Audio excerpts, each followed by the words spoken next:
Hello, welcome to a Soulprint Moon. Thank you very, very much for being here. I want to take a look at what Republicans are wishing, are hoping for, are thinking as it pertains to the current frontrunner for the presidential nomination.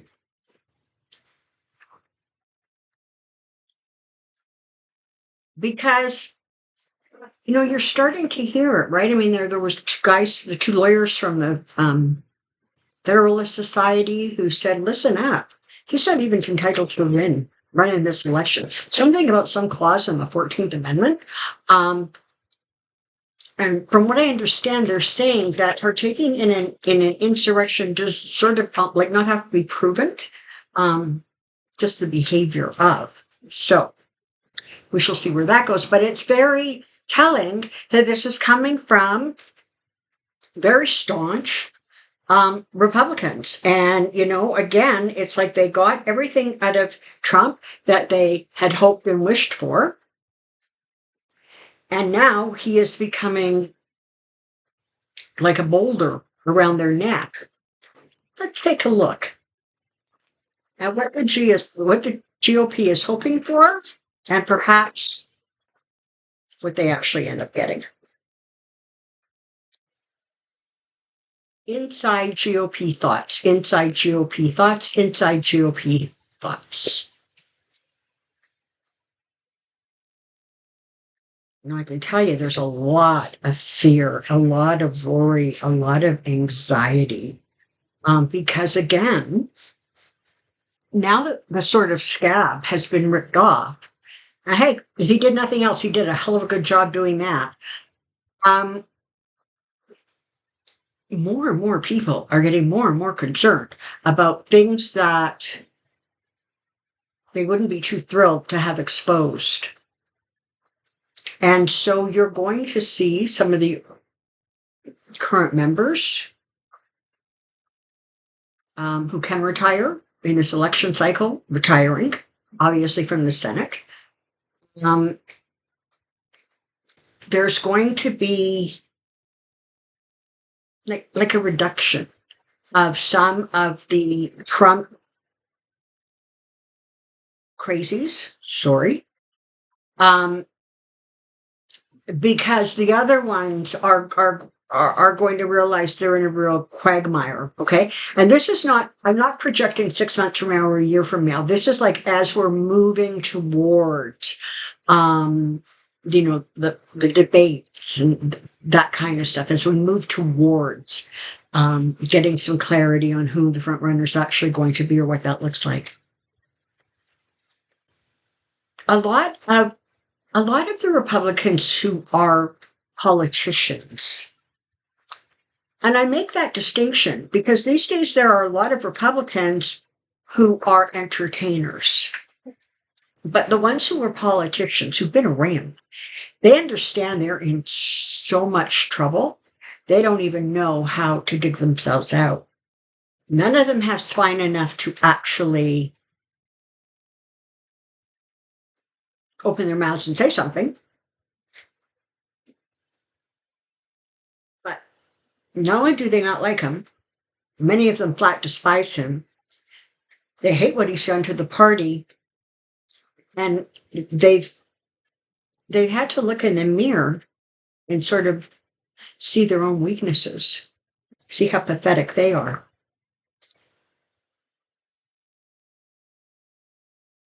I don't know if I tap these things or not, so I've reshuffled them. I'm going to tap them again.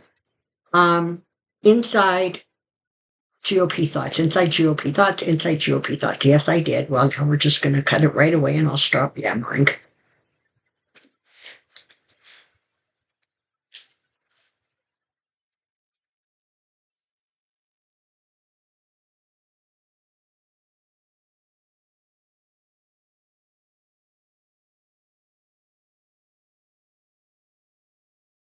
Yeah.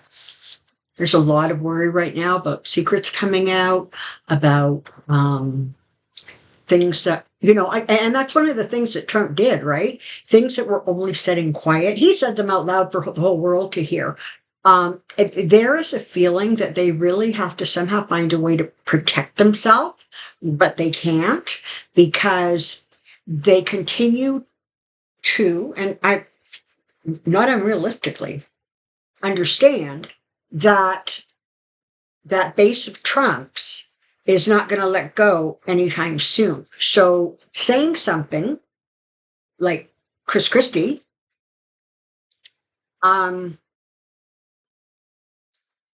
isn't going to get them anywhere. So one of the things they actually have to keep secret is their contempt for the front runner. They recognize, though, that in the quiet of their minds, in the quiet of their homes, they recognize the danger they have done by turning away from the rule of law, by letting Trump be Trump. And they know there's a lot of judgment that's going to rain down on their head. A long time ago when this started, I said I thought it was going to be at least a couple of generations before the Republicans, in whatever this form or their new contrived form, actually regain all 3 seats in the government. The older ones understand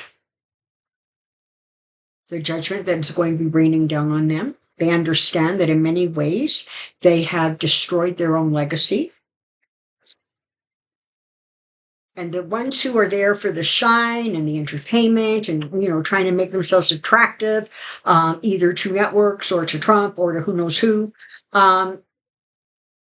they may think that they have, their eyes on the prize, but the prize is not going to be what they think it is. And I'm not sure they're going to like the prize. The bottom line is this. The Republican Party understands that Trump has decimated the party. They get it. The fool fooled them. They thought that they could control him. Greedy king, so we have 2 Trump cards side by side, right? So he is their ruin. And understanding now that they could have fixed this with any of the impeachment trials, they could have fixed this with, what is that, chapter 25? There were things that they could have done. But they thought if they just left it to the courts, they would save their own skin. 10 of Swords. That's where it's getting them. 5 of Pentacles. They really are going to experience a crash landing. There's nothing they can do now to repair anything in the short term. The abortion issue is destroying them. Trump has such a hold on his base that they're not letting go. And so these politicians are put in a place where either they retire, they get out of the game, or they risk being thrown out of the game. And there's only some that can get thrown out of the game, certainly in terms of senators, this election. But there's more 2 years after that. There's more 2 years after that. All right. So, seems to me the GOP, they're in a lot of trouble. They're sinking fast. They recognize that as of right now, there is nobody to take Trump's place. But, as has been said 100 times before by people way smarter than me on this topic, they can't win without Trump, and they can't win with Trump. That's where they're at. They're scared. They're frightened. They're recognizing that their power is like sand through their fingers. It's dissipated. They don't have any because he has absorbed it all. And they literally bent down and say, "How high, King?" Well, now they know how high. And now they're going to find out how low things can go. Have a good one. Bye-bye for now.